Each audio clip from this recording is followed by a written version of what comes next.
সকলোকে স্বাগতম জনাইছোঁ মোৰ ইউটিউব চেনেললৈ। মোৰ নাম বিবেক ভূঞা, মোৰ ঘৰ ঢেকিয়াজুলি, তেজপুৰ। বৰ্তমান মই চণ্ডীগড়ৰ DAV কলেজ, দয়ানন্দ এংলো বেদিক কলেজত কৰ্মৰত, এছিষ্টেণ্ট প্ৰফেচাৰ, জিঅ'গ্ৰাফী ডিপাৰ্টমেণ্ট।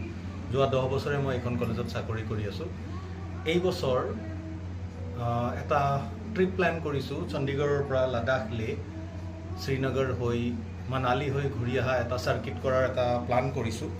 গতিকে মই আহিবলগীয়া দিনকেইটাত মোৰ ভিডিঅ'বোৰ আপলোড কৰিম। তো আজি প্ৰথম ভিডিঅ' মই আপোনালোকক দেখুৱাব বিচাৰিছোঁ এই ট্ৰিপৰ কাৰণে কি প্লান কৰিছোঁ, কি বস্তু আমি লৈছোঁ।